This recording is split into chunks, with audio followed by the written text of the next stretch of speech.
Perjalanan pendidikan di Indonesia dapat dilihat dari beberapa aspek penting, terutama berdasarkan pandangan tokoh seperti Ki Hajar Dewantara.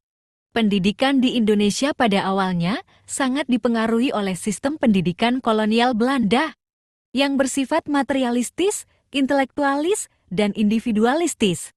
Namun sejak abad ke-20, dengan berdirinya Taman Siswa tahun 1922, pendidikan di Indonesia mengalami pergeseran.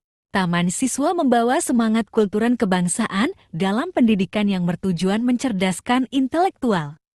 Seiring berkembangnya zaman, terjadilah perkembangan perubahan di pendidikan terutama pada kurikulum yang digunakan dari tahun 1947 sampai tahun 2024. Kurikulum sebelum kemerdekaan ada dua, yaitu era kolonial Belanda dan era Jepang.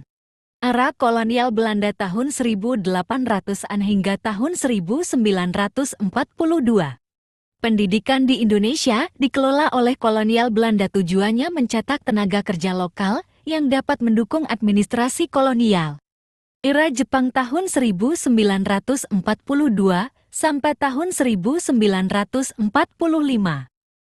Jepang menerapkan kurikulum yang berfokus pada propaganda dan pelatihan militer. Kurikulum sesudah kemerdekaan. Awal kemerdekaan tahun 1945 sampai tahun 1968, pendidikan menjadi alat penting untuk membangun identitas nasional dan memperkuat kebudayaan bangsa. Kurikulum tahun 1968 dan tahun 1975. Kurikulum tahun 1968 menekankan pada pendidikan moral dan pengembangan disiplin.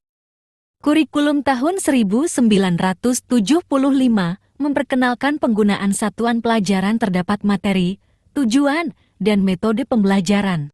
Kurikulum tahun 1984. Kurikulum ini mengedepankan pendekatan cara belajar siswa aktif CBSK. Kurikulum tahun 1994.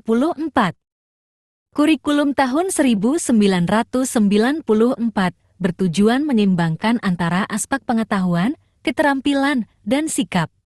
Kurikulum berbasis kompetensi KBK tahun 2004. Indonesia memperkenalkan kurikulum berbasis kompetensi KBK yang menekankan pada pengembangan kompetensi siswa. Kurikulum tingkat satuan pendidikan KTSP tahun 2006.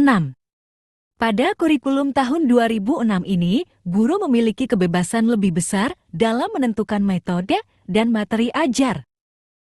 Kurikulum tahun 2013 ke-13. Kurikulum tahun 2013 bertujuan untuk memperkuat pendidikan karakter dan integrasi antara pengetahuan, keterampilan, dan sikap.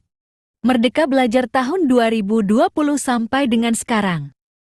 Pada tahun 2020, Indonesia memperkenalkan konsep Merdeka Belajar yang memberikan kebebasan lebih kepada sekolah, guru, dan siswa untuk mengatur proses belajar sesuai dengan kebutuhan mereka.